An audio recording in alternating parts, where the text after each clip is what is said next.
Calling tonight's council meeting, August 12th, to order. It is wonderful to see such a full room. Welcome, everybody. The first thing we're going to have is our invocation presented by our police chief, Brandon Liner, and then we'll follow that by the Pledge of Allegiance. Chief Liner. Dear God, I want to thank you for this day. God, I thank you for your grace. God, I thank you for a community who cares so much that would show up and voice their opinions, God. God, right now I also pray that you give all our leaders wisdom and guidance, and it's in all things I ask in Christ's name. Amen. Amen. Thank you.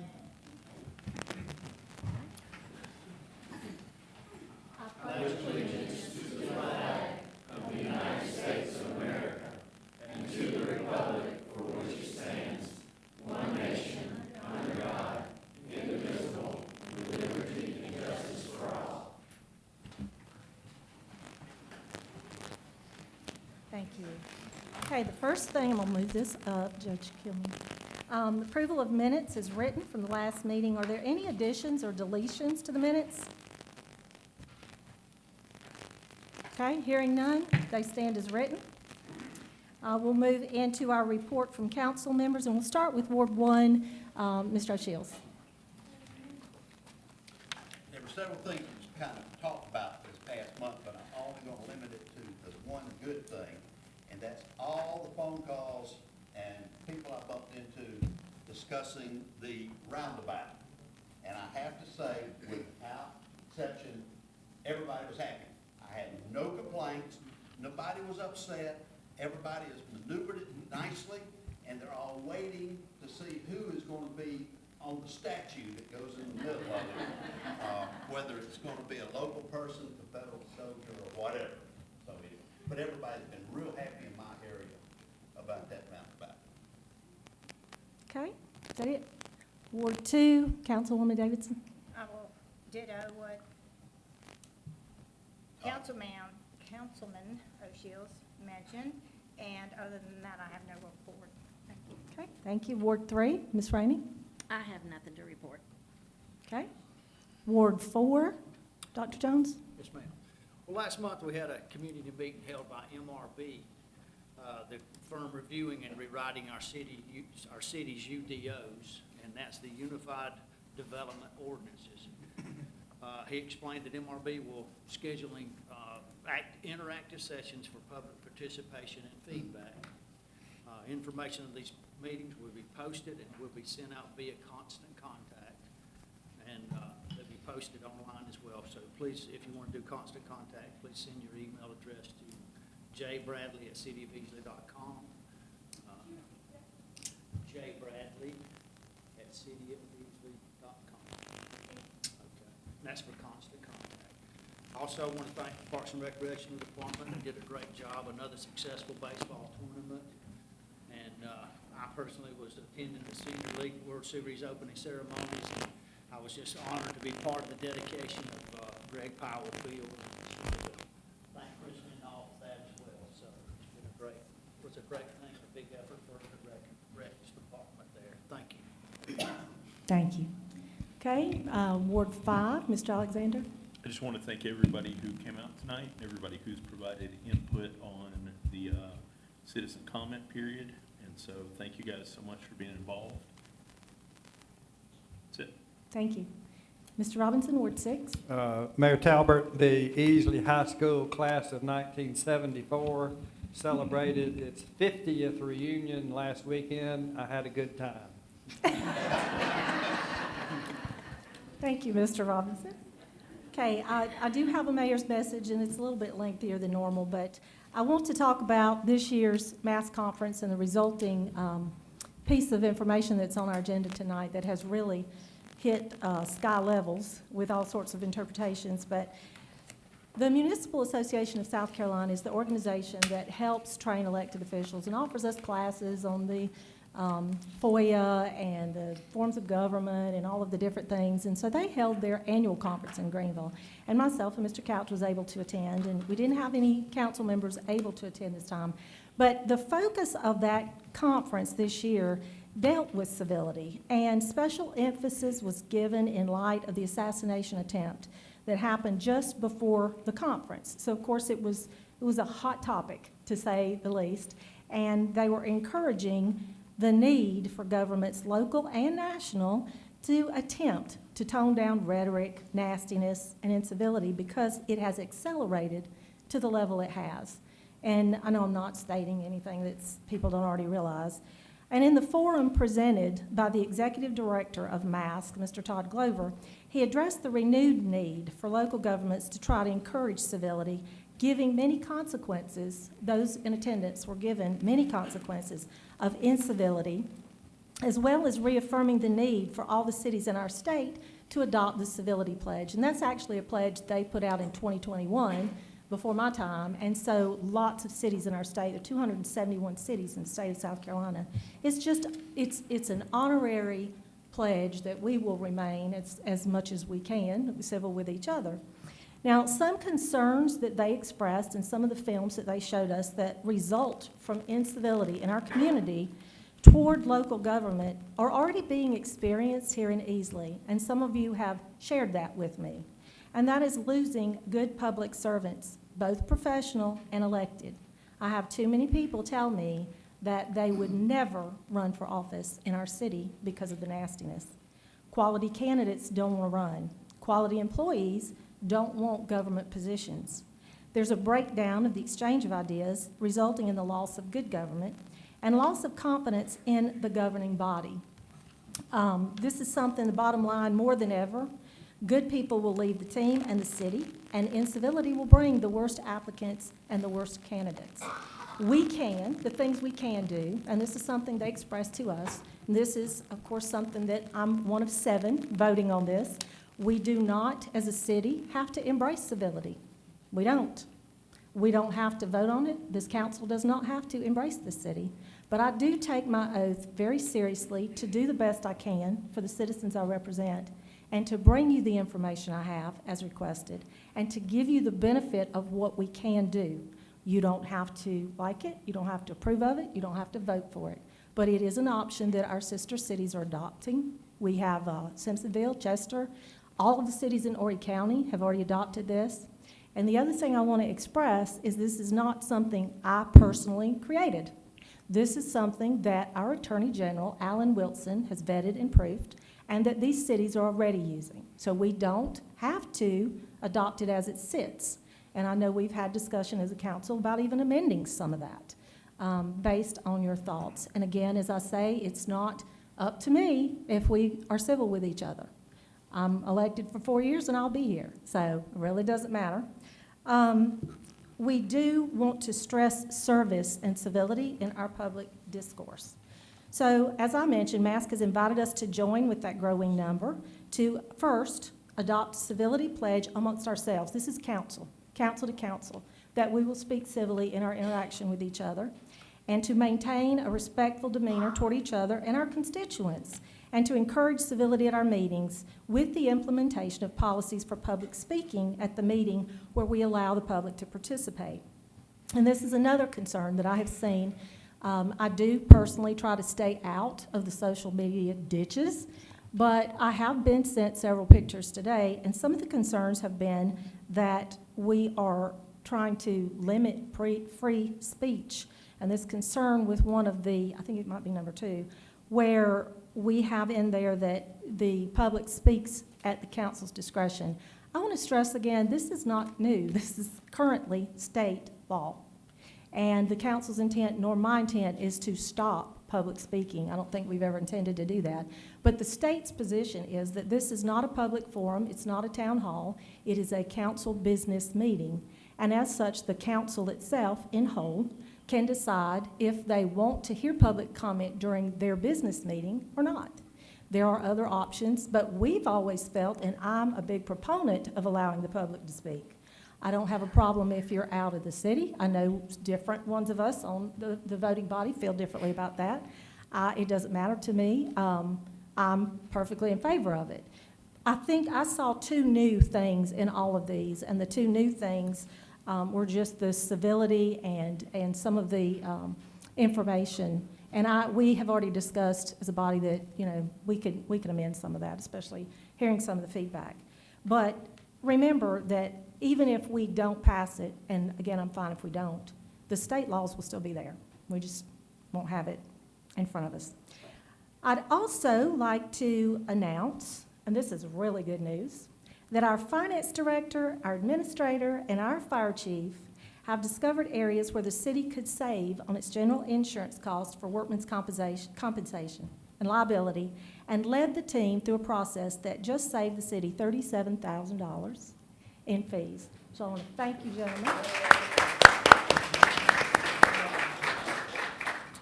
I want to also offer special thanks to the Parks and Rec Department, along with our police, our fire, and our public works for a fabulous and successful World Series. That's always a good boost for Easley.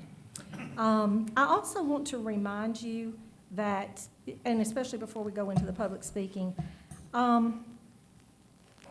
you are always welcome. In fact, there are people that are sitting here tonight that I've talked to on the phone and via email and all kinds of different ways and in person, that you are always welcome to reach out to any of us, to come to my office, to call me, to email me, to ask me anything you want. And that would be your source of truth. Your council representatives they have the packets, they have the agendas, they have access to the ordinances, they have access to the municipal association guidelines, and they can give you correct information. So be careful when you get the news. I'm going to be on Fox Carolina several times tonight. Brooklyn Cromer was in my office this morning, and one of the things we did talk about was the fact that a lot of the public thinks that the social media is media and that it's news. So make sure that you're getting correct information, and you can always get it from us. And our City of Easley website has all of our contact information. So we're going to move into the updates on our city activity, and we'll do that with Mr. Couch. And Yes, ma'am. Thank you. I was going to call on Parks and Rec to give us an update on the World Series. I don't think your microphone. they can't hear you. All right. Okay. Are we good? Yeah. I was going to get Parks and Rec to give us an update on the World Series and some other activities, but right now, a couple of months ago, maybe 3 months ago, we had in the work session, we talked about redistricting, and we promised that Dr. Amy Sams would come by and give us an update. We finally were able to get her schedule in there she's been so busy, and it's right before her next busy time, so I've got Dr. Amy Sams to come up and give us some information about redistricting. I'll repeat on the microphone for those that couldn't hear Mr. Couch. This is Dr. Amy Sams with the Pickens County Election Commission. Voter registration and elections. Registration and election. And she's going to give us some information about the redistricting for the wards. Yes. So my understanding is that you've already had some contact with the State Department of Revenue and Fiscal Affairs. So Yes, you're ma'am. not starting out completely cold turkey. Yes, ma'am. Right? So the first thing I want to say is that municipalities are not required to redistrict by law. It is optional, which is different from state offices where every 10 years we are required to go through redistricting based on census data. So first of all, you have the option. Secondly, if you choose to redistrict, your goal is to try and even out the population within your 6 wards as much as you possibly can. It's not based on voter registration data. It is based on overall population data that comes from, in this case, the 2020 census. When you go through the process of redistricting, the idea is that, let's say one of your districts has 2,000 more people than one of your other districts. You need to share some of those, that population, so that each of the 6 wards is approximately equal within a standard deviation of 10%. So basically, you could be 5% under, you could be 5% over. But the idea is that you are then distributing that population as evenly as possible among the 6 wards. Right? With me so far? Fantastic. Currently, you have 19 voting precincts within Easley. Of those 19 precincts, 2 of them actually have 5 wards within that precinct.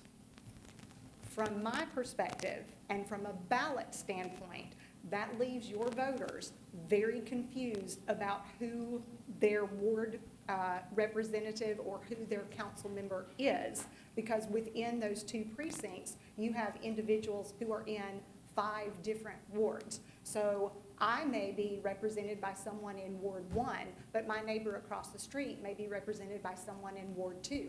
Their next door neighbor might be someone in Ward 3, Ward 4, and on down the line. So if you choose to redistrict, one of the things that you would like to, that would be preferred to keep in mind is how many wards are actually inside each voting precinct.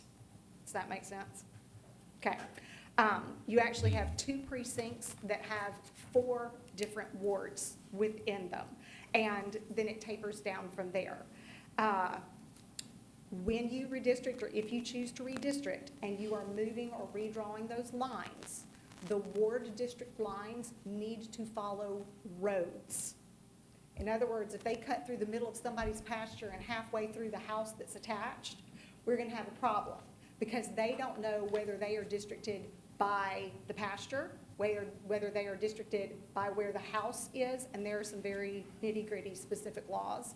But you want to make sure that you follow roads if you choose to move those lines, because that makes it very clear. No one owns, well, they might own property on 2 different sides of the road, but the house in which they reside is only on one side of the road. Should you choose to redistrict, we have to complete that process on your end, my end, and with GIS by May the 15th of 2025.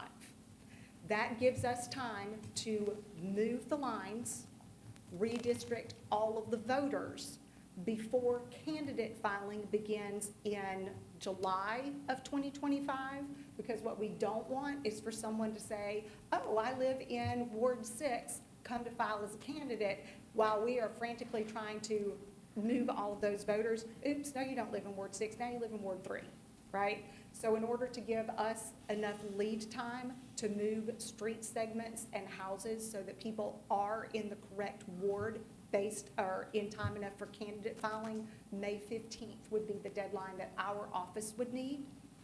I did a quick review of your bylaws and ordinances, and my understanding is that once an ordinance is introduced, you are required to have a public hearing for that, and especially for redistricting, you would want to do that. And then you're required to have a second reading before that ordinance takes effect. Is that correct? Yes. Okay, so you want to make sure that you give yourselves ample lead time to make sure that you can complete the entirety of that process before we say, yes, this is done, this is final, and we're taking our final vote on that. Any other questions? Does council have questions? No? What No? percentage of Just- municipalities do Redistrict. redistrict? Liberty actually just did redistricting in 2023. They are the only other municipality in Pickens County that actually has wards.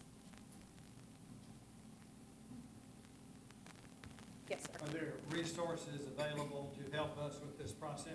Yes. Now, my understanding is that you do have a GIS department? Yes? No? County does. Okay.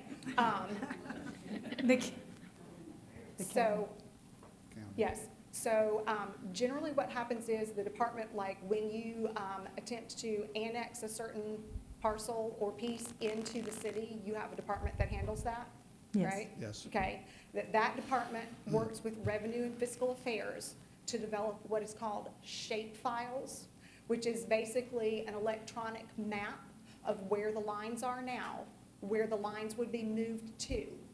Those shape files, as well as the signed copy of the ordinance, would come to my office. I would then share them with county GIS, although I'm sure that county GIS would be more than happy to help you. They cannot actually do that process for you. Once that's completed, then we immediately start the process of moving any streets and street segments that need to be moved in order to match that. Did that help? Yeah. Did that help? Anybody else have a question? Have you looked at our district or our awards in the district, I guess? I have definitely looked at your words. And there's a good bit of discrepancy there. Those lines are not straight. Yeah. Let's just put it that way. Those lines are not straight. Some of them have what we call islands unto themselves, where there were parcels that the owners at the time opted not to enter into agreement and be part of Easley city limits. So that definitely is a confounding factor.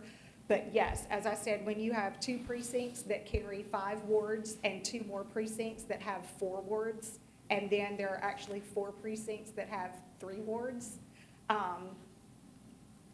looking at those lines is very confusing. Yeah, Okay. great question. No questions? Okay, Well, Thank there- you. And Thank you you, said, Dr. was it Sam. was it 10%, did you say? your 10% deviation, And there yes. and there is a 10% deviation as it stands now, I believe, between, David, are you talking in your microphone? I can't hear you. I'm sorry, there is a 10% That's okay. difference as it stands right now, I believe. Between your ward populations? Yeah, yes, yes. And that would have been, is that based on 2020 data, or is that based on 2010 data? Okay, that's the question I can't. Right, yeah. because to my knowledge, you have not done anything since the 2020 census data came out. Mhm. So then you are essentially looking at data at this point that is 14 years old. Wow. Okay. Right. And remember that your goal is to get all of them Yeah. within that. So to make the math easy, let's say that Easley had 18,000 people, that's your total population. Well, with 6 wards, your goal would be 3,000, right? Yeah. You can have that deviation, so you can go slightly above the 3,000 to, I did the math on this, 3,150.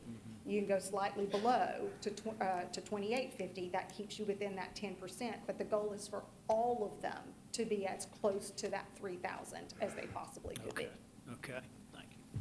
Yes. Is that it? Do you have any further updates? Thank you, Dr. You are welcome. Thank you very much. Thanks. Is there any No, further ma'am, that's updates? all. Okay, so we will move on to our citizens wishing to address city council. I do think we have a full 10 that have signed up, so we will be using 30 minutes.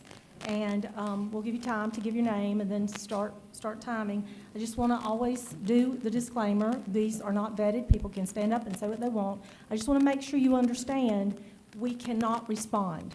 So if you want to make a statement, or if you want to say a question, it's not that we're not listening, we cannot answer you, but you are welcome to email that question, or if you have left legible information that your ward representative can get back to you and you need that information. We've not vetted any of this for truth. This is public comment. So, Ms. Bradley, take it away. Miss Alma Ferguson. Miss Alma Ferguson. Oh, there she is.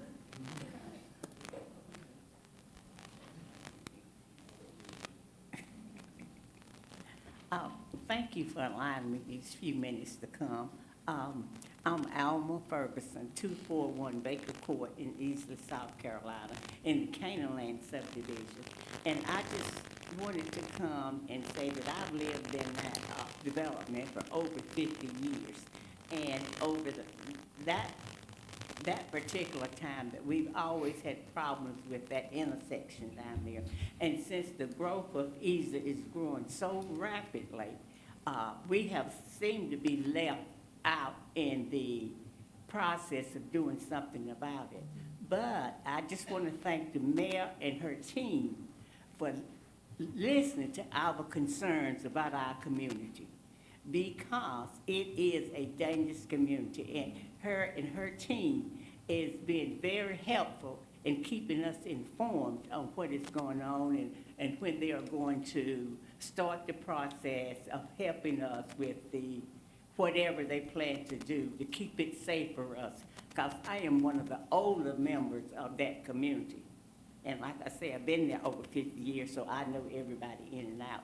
And we've had some issues in our community lately, and they have been on top of that. So I just want to come in and thank them for taking the time, to listen. Our community is a small community, not like a big community, but we are just as important.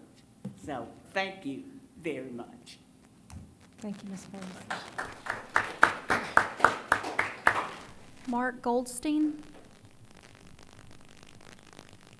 Mark Goldstein?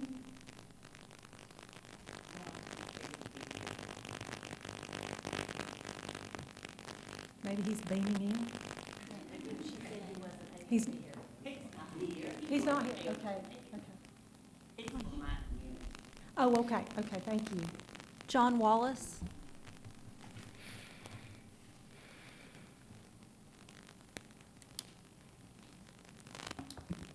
Thank you, Mayor and City Council persons for hearing me tonight. My name is John Wallace. I live at 202 Carnoustie Drive in Easley, South Carolina, 29640. Been a resident of this community for 19 years.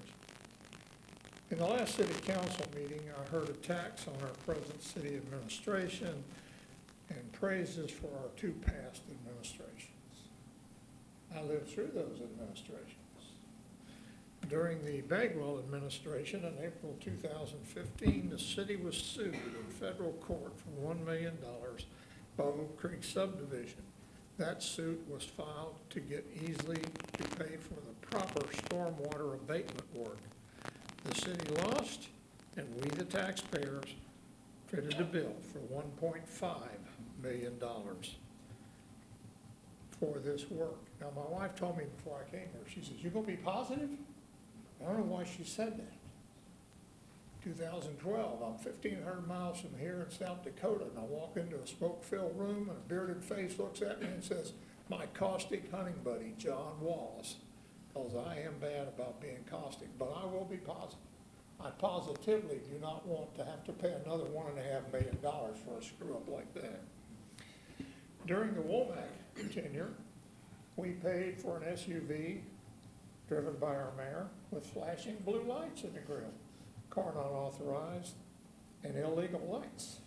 The mayor took trips to fire conventions paid for by Easley when he was not a fire chief anymore. The administration, I could present them, and told me if I had any questions, I could present them in writing. I did that, and they were never answered. So, you know, subdivision permits were given out like candy. The runoff work from that, water runoff from those denuded lots is filling up Brushy Creek with a lot of trash and polluted water. I positively do not want carte blanche release of land for development without us taking a look at it, without the contractor presenting something that is logical, rational, and legal. I positively endorse Lisa Talbert and the city for publishing a 20-page PowerPoint presentation that tells what the city is doing, what we need, who we have hired, and where we are going. A millage increase was passed by this administration. It had been kicked down the highway for years by the past two administrations, leading us to the point that our police and fire people were leaving to get good salaries in other communities. That millage increase will help us mollify that and keep our police officers, who I dearly enjoy communicating with, and with our fire department. What we need is this administration producing transparency in a positive way forward, and so far that's what I have seen. Remember, both Bagwell and Womack always worked for the public. They never worked a job where they had to prove their worth. They just something. Thank you, thank you. Lisa Borean.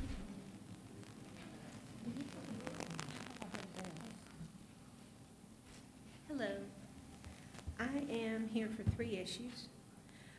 The first one is the resolution, and I have it pulled up on my phone, the notice that was sent out for the city of Easley. And number 5 is that, you know, we need to be civil to one another. I have attended these meetings for several years now and trying to get involved and learn about my city. I have never once seen any of you be personally attacked or berated or yelled at or seen someone hauled out of here by the police. Now, what goes on behind closed doors, I don't know. I don't know what is said about those of us that speak. I'm sure I am not always the favorite because I have questions, but that's who I am. You guys all ran on a form of, you were gonna have a transparent government. You complained the last administration was not transparent. And if all of you pass this bill, this resolution that says we're going to have this, then you all need to resign, because what it feels like to the city of Easley and the people that I've spoken with and read this resolution, is that there seems to be a secret, and we can't, you don't want to hear from us. And you say, Mayor Talbert and the city council people, you say, email your ward person, email Mayor Talbert, call. I did all three to find out how much the assistant city administrator, if that position became available, if you change the form of government.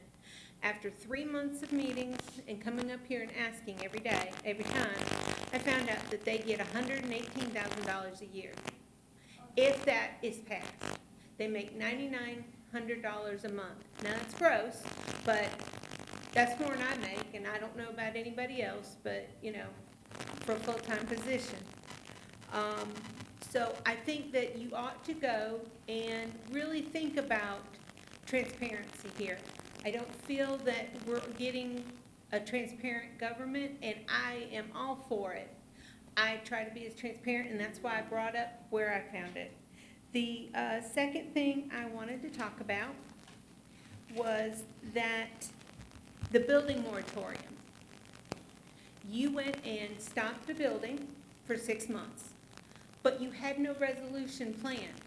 You cannot, in good business, you have to have a plan ready to take over before you can go and say, okay, we're gonna stop it because I don't like it. Well, I asked last month, what's gonna happen, because the moratorium, the book, and I'm not saying the right word, I apologize, is not going to be completed in 6 months. I was told, well, it'll be extended another 6 months.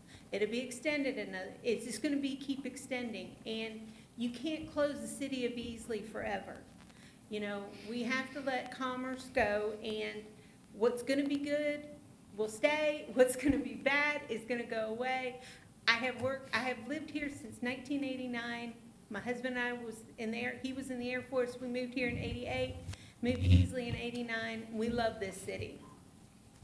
But I think that we all need to watch out for each other. One other quick thing before you vote on an issue, when you're at the meeting at 5 o'clock, if you could explain to all of us, because not every one of us can get off work early, just know what y'all are voting on, if you don't mind. If you can't, I understand. Thank you. Jenny McJunkin.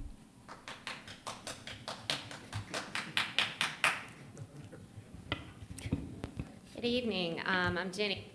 Everybody knows me by now.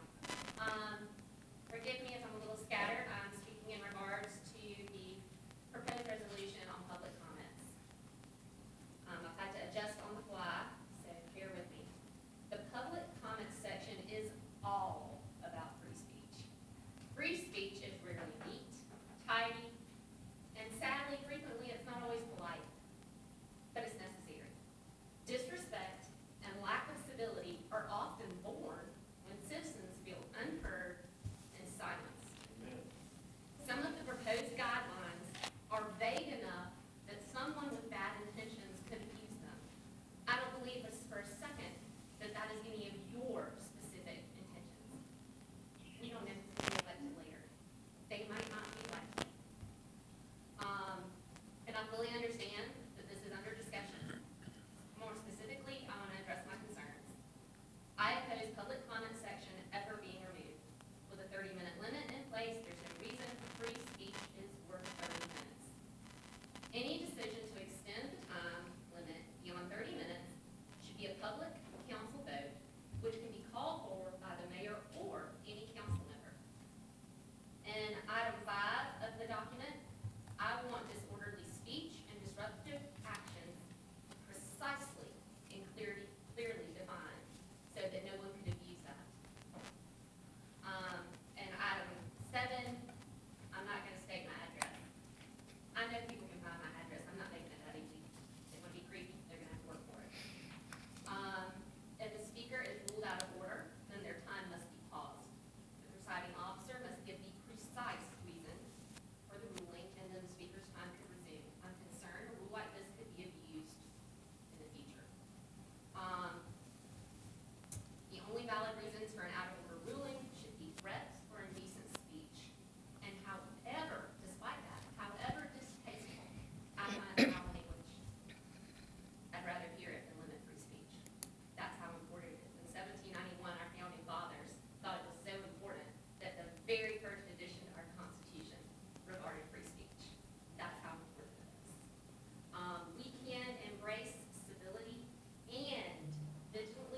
Thank you. Chris Clark.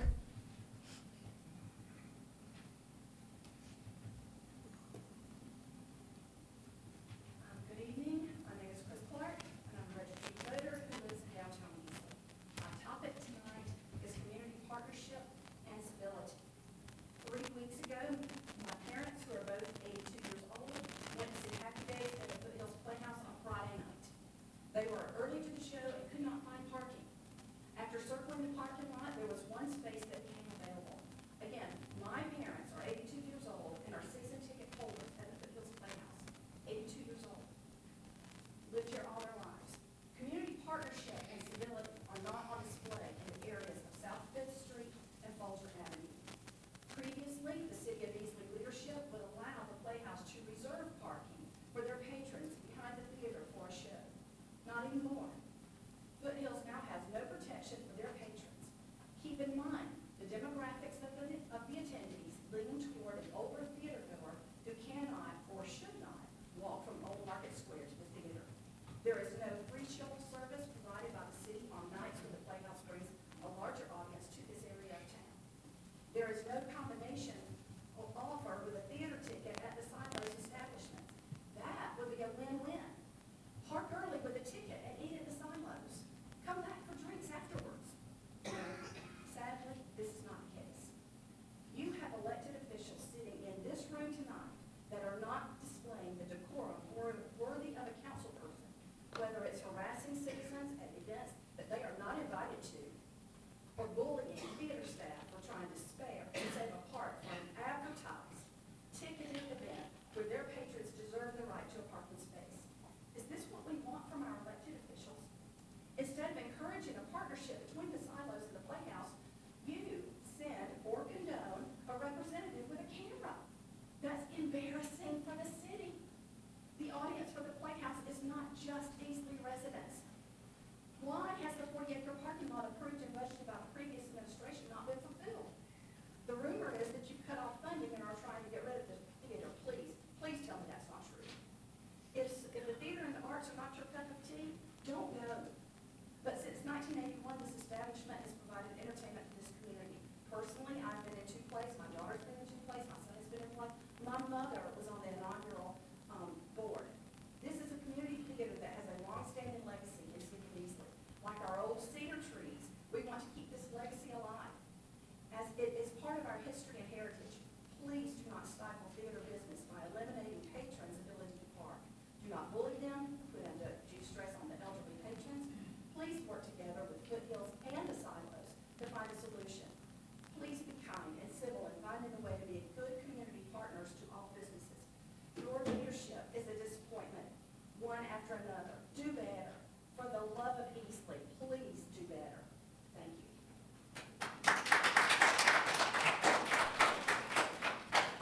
Teresa Kaiser.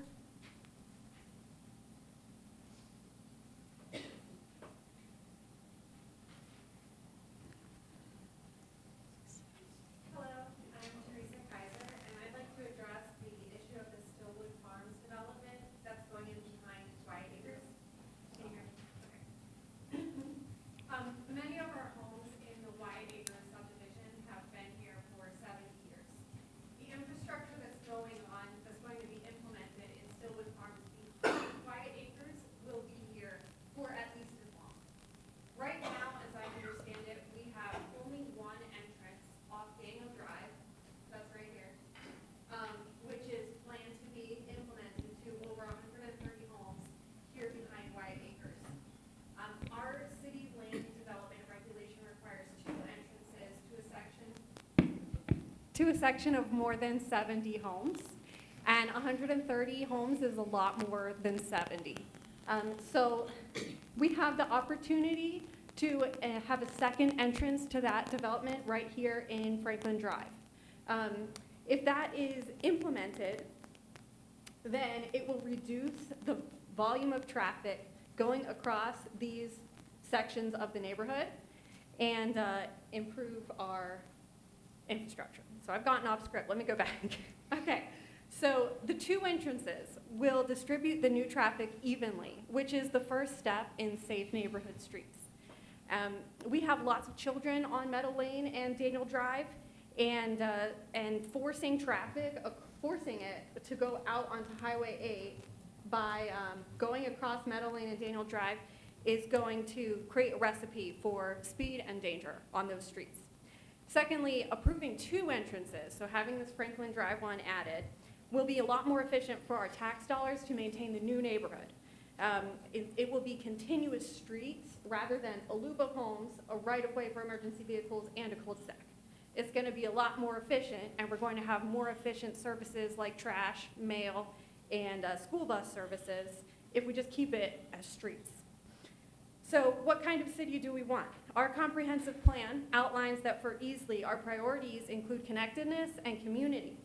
We don't know our Stillwood Farms neighbors yet, but one day they're going to be our friends. And it would be pretty silly if we can't walk to our neighbor's house when they're right there, or our children be able to walk to their neighbor's house, their friend's house.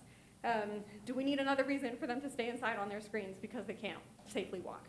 So I love our neighborhood. I love Wyatt Acres. It is hard to see the cows go from the pasture. This is a tough change for all of us, but it can be a good change. So please approve the Franklin Drive entrance. Let's not lock ourselves into a complicated amalgam of loops, right-of-ways, and cul-de-sacs, but rather let's move forward with a sensible layout of city streets that work. Thank you. Thank you. Seth Kaiser.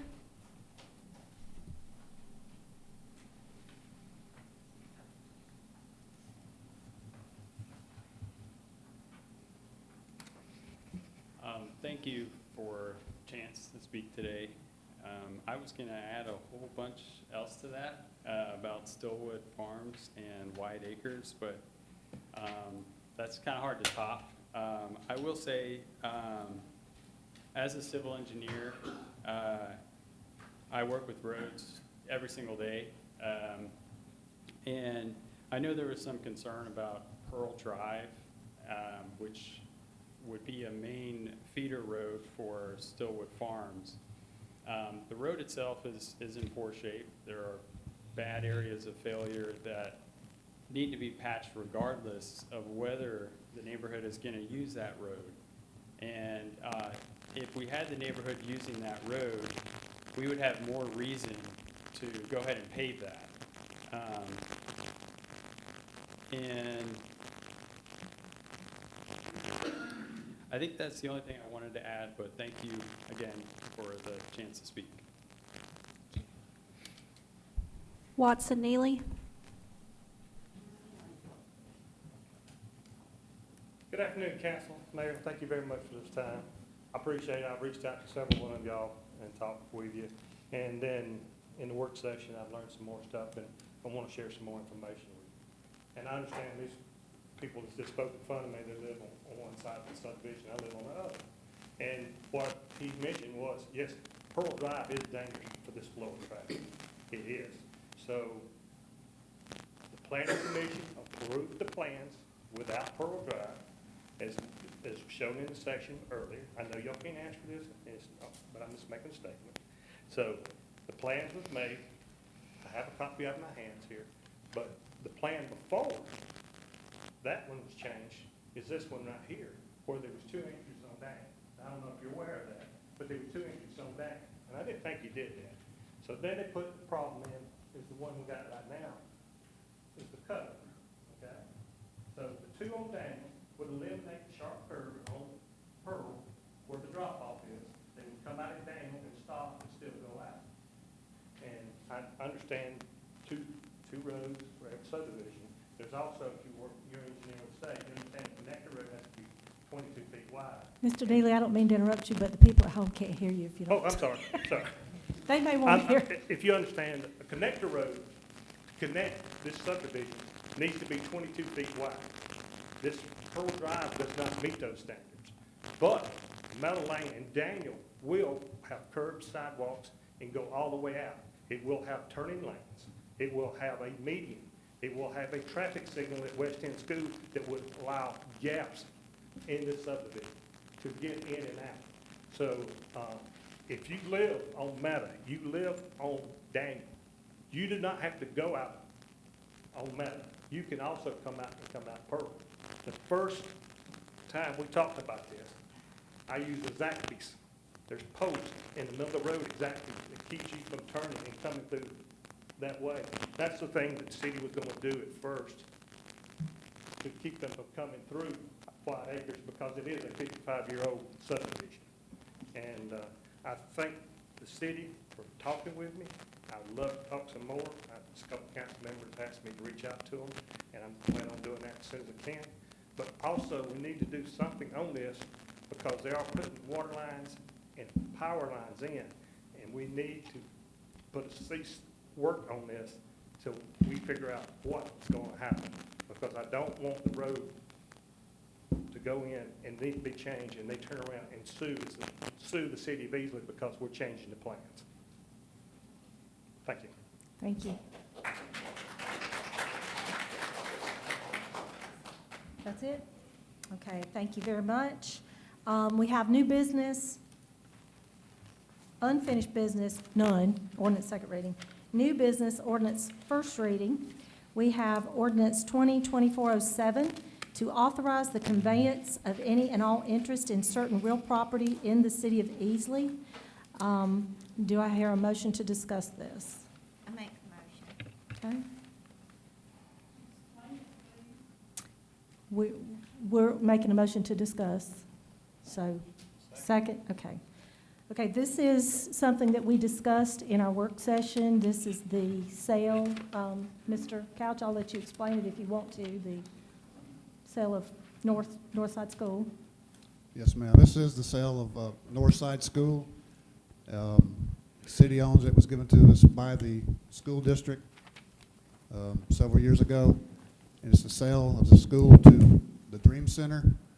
And we have representatives of the Dream Center here tonight if they would like to give any more information. But it's a sale to them to use for more of the same type of activities they do now with helping out the citizens of Easley. Does council have any questions for Mr. Wilson, who is here?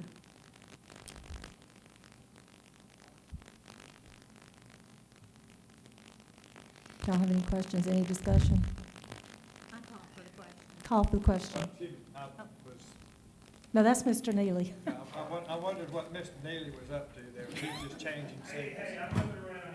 Okay, so, Mayor? yes, in the you work have a question. Session, we discussed adding a restriction to the deed that I believe was going to be included that would prohibit transitional or whatever the other term, temporary housing, and that needs to be included. Mr. Hughes, is it okay to move forward with the vote?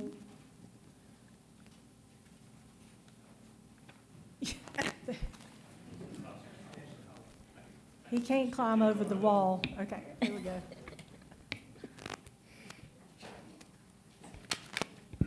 Yeah, so as a procedural matter, we need to get a motion on the table, but we can address that in a minute, but I'll answer the question, Mr. Robinson's question. The contract before council has a contingency in it regarding the use of the property going forward.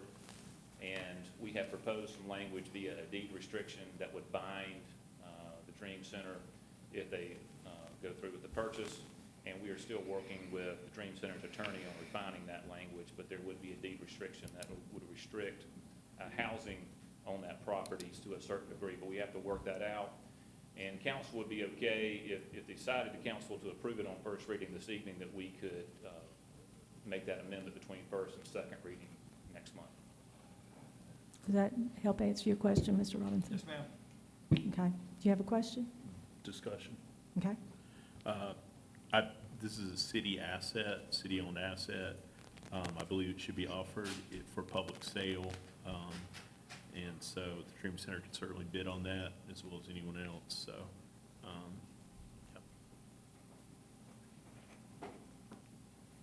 Okay. I'd like to move to approve this ordinance contingent upon getting an updated appraisal. because the one we have now is dated about a year ago. Second. Okay, do we vote on that motion, or do we? Yeah, so that was a motion to approve the contingency, seconded, and there can be more discussion based on Ms. Rainey's motion. Okay, so let's discuss, how much does a new appraisal cost? I just wanted to know if it would be appropriate for me to make the motion that we accept selling to the Dream Center as proposed originally. I think we'd have to vote on Yeah, that I'd vote motion. her first and then come back and vote on that one next. Okay, parliamentarian, what are we voting on? Yeah, so we have a valid motion on the floor, seconded, that needs to be discussed, if any discussion, and voted on. Depending on the vote, then Mr. O'Shields can make his motion, depending on the vote. So we are voting on passing, providing we get a new appraisal. Yes. Okay, so, all in favor? Call for any discussion. After that or before? At this Okay, time. do y'all have any further discussion? Well, the only thing I'd like to add is this appraisal was, I think, coming in October. It will be a year old. With the market like it is, we would like to see if it could appraise it slightly higher. Now, that doesn't mean the sale price would be that, because, you know, there are some things that the county can do, you know, based on what the appraisal comes out at. But that's something that, you know, I don't want to make a decision on without actually seeing a current appraisal. Discussion, yeah, you can say what I you think you better grab Jim Wilson's $135,000 and run to the bank, okay? Yes, yes, On that old building. yes. How old is that school It's building? 100 years old. Mr. Robinson attended, how old is that school?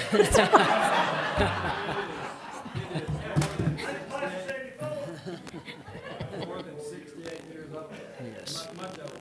Mr. O'Shields is more than 68 years old. I know that. I call for the question. Okay, all in favor of passing the amendment with a new appraisal? Mr. Hughes, is that correct? Motion is to approve the contract contingent upon a new Contingent upon a new appraisal, raise your hand. Justin, you made are you voting to vote? I am honestly a little bit confused on what we're voting on. Voting to accept the proposal based contingent on a new appraisal. Okay, all opposed? Okay, now we move to the second motion, which Yes. is, I make the motion that we accept as written and, The building sells out there. make the motion as originally came up to that $135,000. that we accept the offer on the As table. is. As is. With the deed restriction. With, Oh, that's right, y'all added that deed restriction business. I second. okay, any discussion Discussion, about accepting it with the deed restrictions that we'll add? and the Dream Center's been using it for how long now? Do we know? We have Mr. Wilson here. Can you answer that question? Okay, and what kind of shape is the building in, roof and what, and things, I mean? Roof is probably the best attribute of the whole building. Okay, that's good to hear, yeah, okay. Well, that's important. I mean, without a roof, the building's gonna fall apart, so. Any more discussion before we call for the vote? Or any call for the question, I guess, on the motion? I call for the question. Okay, all in favor of accepting this proposal with the deed restriction added, raise your hands. Okay, all opposed? Okay, thank you. Okay, new resolution 2024-07 to adopt the rules and protocols for the public comment that we have discussed in both the work session and here. Do I hear a motion to bring it to the floor for discussion? I make a motion. I second that. Okay, is there any discussion on these based on what we've heard, what you guys want to add, subtract, if you want to amend it, if you don't, any discussion? I'm going, in work session, there was a lengthy discussion about the rules and protocols, and the rules and protocols, as they're spelled out, are basically what the city operates under currently. This is just putting it on paper and adopting it. There is a recommendation that was discussed in the work session, and then I agree with some comments that were made tonight, that the address not be announced when individuals come to the lectern to speak. There will be a provision with the sign-up sheet that as long as the name and address is legible, that certainly nothing will prevent anybody from speaking, and there is, nor has there been any discussion about curtailing free speech. This is nothing other than the fact that the conference that the mayor and the administrator attended, I did quite a bit of research. The city of Simpsonville, the city of Chester, the city of Greer, and a number of surrounding municipalities and throughout the state have very similar. Even the county, Pickens County, has rules that are very similar to these. What we've been operating under is basically these same rules. They just have not been in written format. So there is no intention, nor has there been any discussion, to limit free speech. It is just putting it in a protocol to be adopted. Any other discussion? I've got several concerns about the rules and procedures as written. I'd much prefer that we put into the rules affirmatively that public shall be able to provide input. No one wants threats or obscenities, but the portions discussing what constitutes disorderly speech or name calling, those are open to interpretation. I don't believe that the intent of the administration is to stifle speech, but these rules could certainly be used by a future council in that way. These rules may be being pushed by the municipal association. They may have been vetted by the attorney general, but it doesn't mean that they're needed here in Easley. And for these reasons, I'm going to be voting against the proposed rules. I do want to add, for those of you that were not at the work session, that I think, and correct me, Mr. Hughes, if I'm incorrect, that to the point of just putting them in writing is a protection for the city that we currently don't have. Is that correct?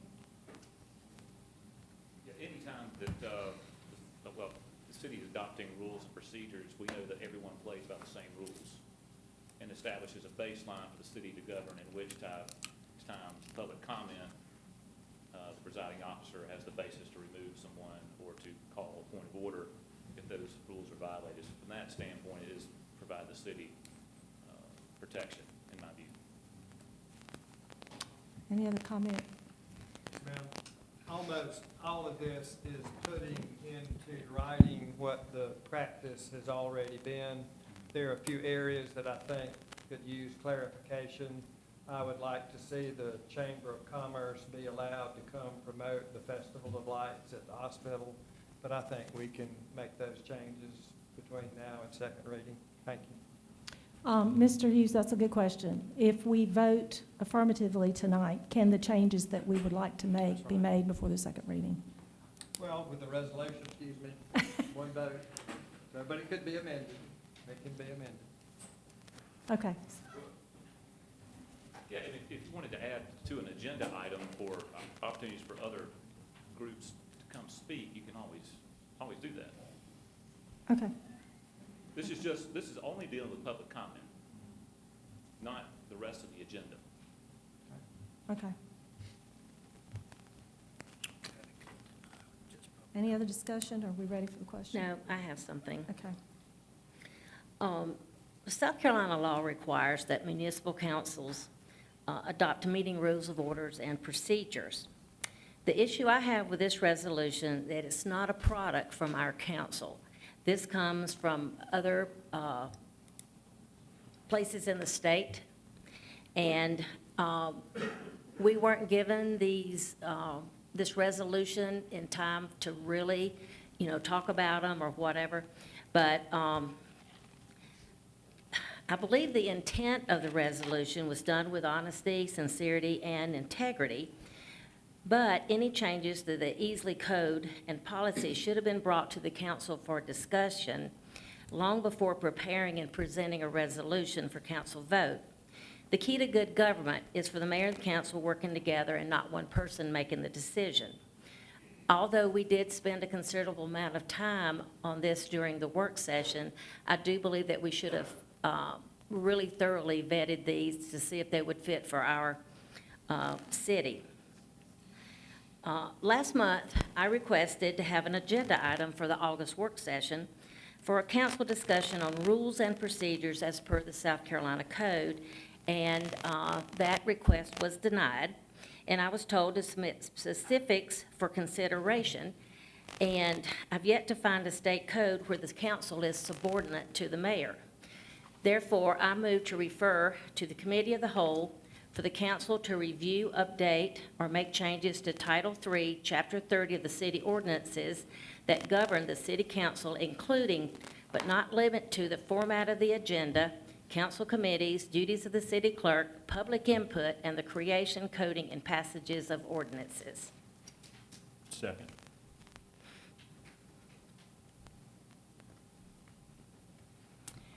I make a motion to approve the rules and protocols as listed. Point of order, I believe there's a pending motion There's, already. yeah, a pending motion. I thought she was making a comment. I didn't hear a motion. No, I said I move to refer. That's the same thing as I make a motion.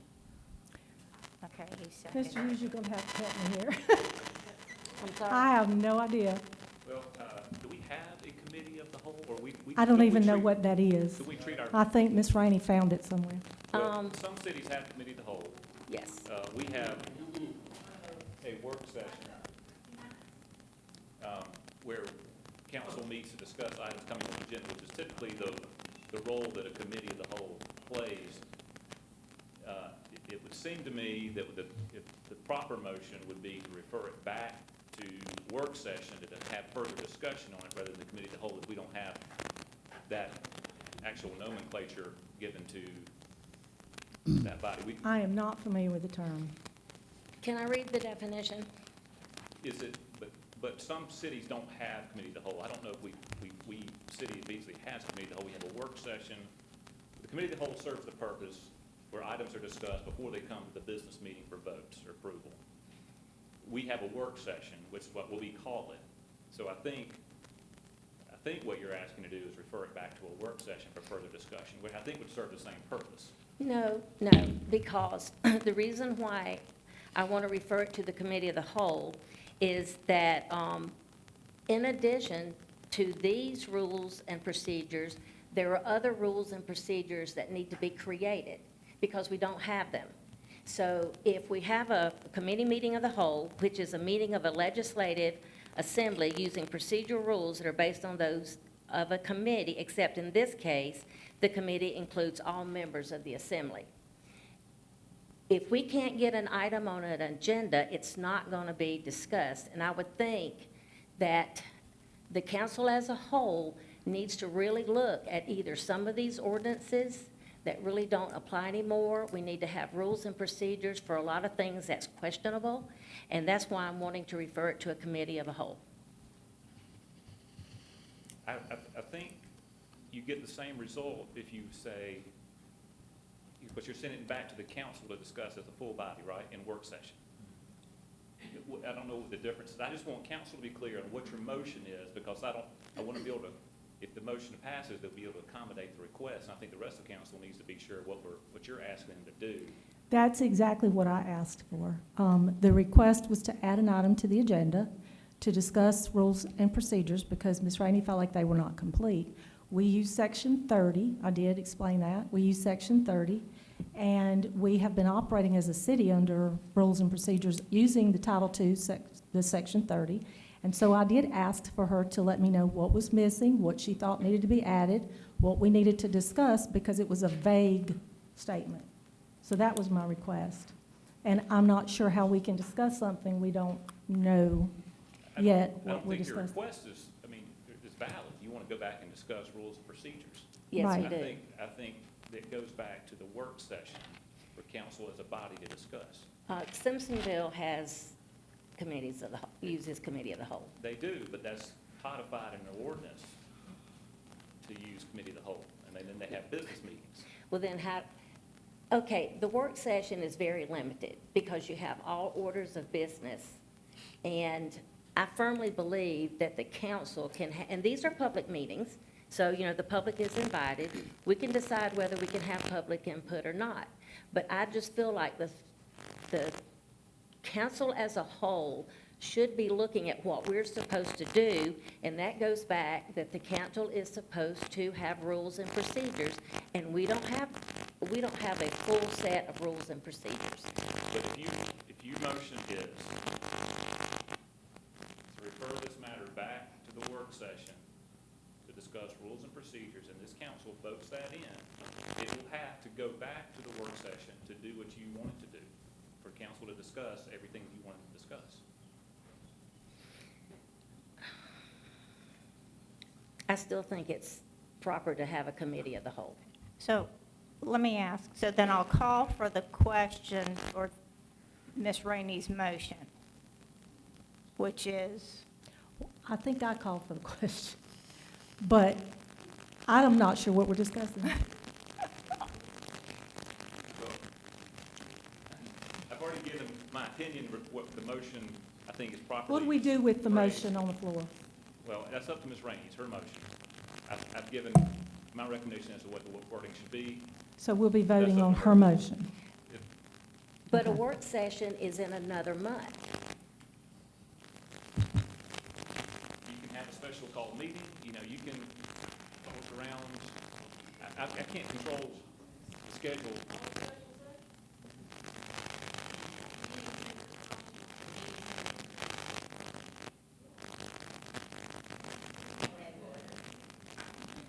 So what's the motion? I stated the motion. Restate the motion.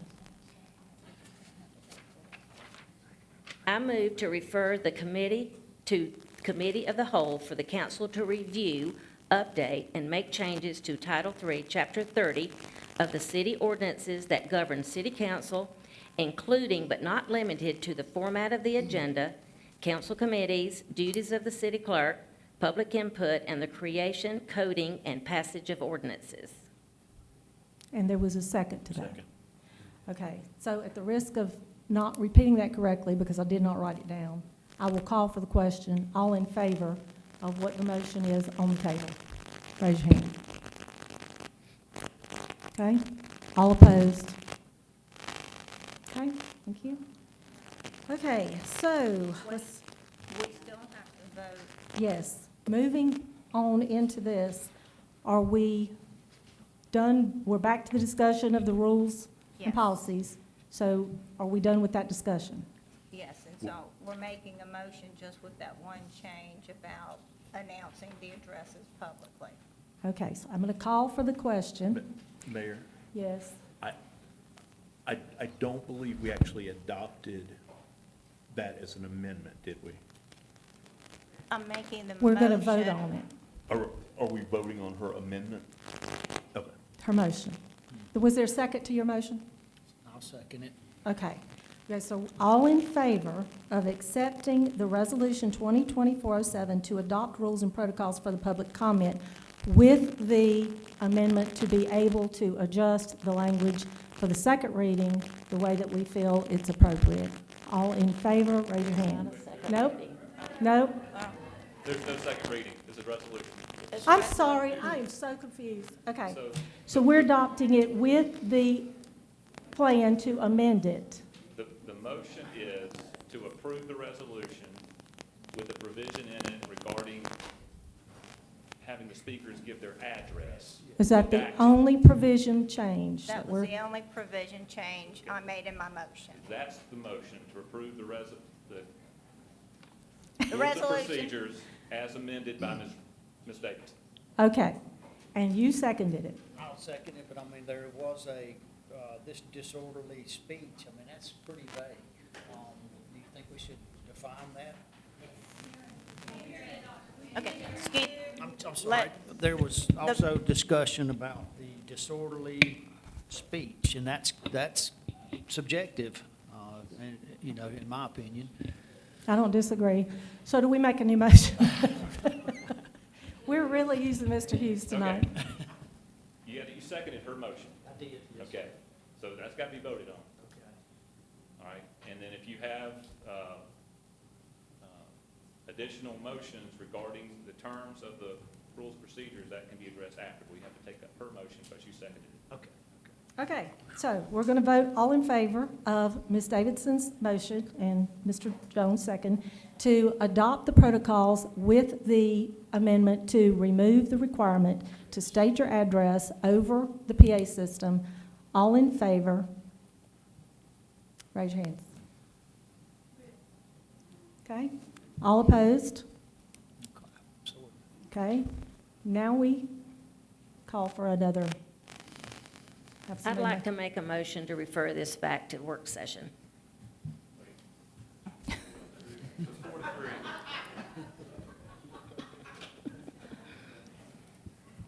passed 4-3, right? Yes. Okay. The matter is ended. Yes. Oh, that's opposed. The matter's ended. Okay. Okay. He did say that he can talk. Resolution 2024-08 to provide a work environment free of recognized hazards and support policies and procedures to protect employees' property and the public. Do I have a motion to bring that to the table? So moved. Okay? Is there a second? Second. Okay. Is there any discussion of the safety resolution? Just so everyone's aware, my understanding is that this is just something that is going to help us with possibly with our insurance rates.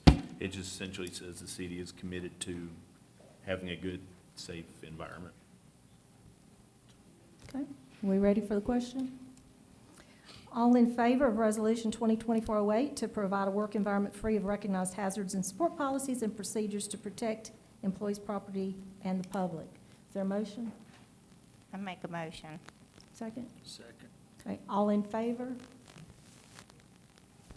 None opposed? And then lastly is our pledge. It's just an adoption resolution for us to pledge to be settled to ourselves. Resolution 2024-09, pledging to practice and promote civility in the city of Easley. It is a pledge, again, that was promoted by our sister cities for the council. Is there a motion to bring it to the table to discuss? I make a motion. I'll second, I guess. Second? Okay, is there any discussion? I don't believe that we need a pledge to agree to treat each other civilly, so I'll be voting no. I'm sorry, I can't hear you. Oh, I don't believe that we need a pledge among ourselves to behave civilly, so I'll be voting no. I also feel that we should not be mandated via a resolution to be civil. That I have found that the council has been civil over the years, and wanting us to sign a pledge, I just feel like with social media like it is, the first time somebody says something somebody doesn't like, it's going to get on social media that we're not being civil. And I will add, it's fine, whatever you guys want to do. It's a pledge. It's not a mandate. It's not a law. It's just it's an honor system. So, anything else? Council discussion. Okay, I'll call for the question. All in favor of adopting the resolution for the pledge to practice and promote civility in our city? All in favor? Okay. All opposed? Okay. Thank you very much. Now, that's all I have on our agenda. Do I have a motion to adjourn? Motion to adjourn. Okay. All in favor of adjourning? We're out.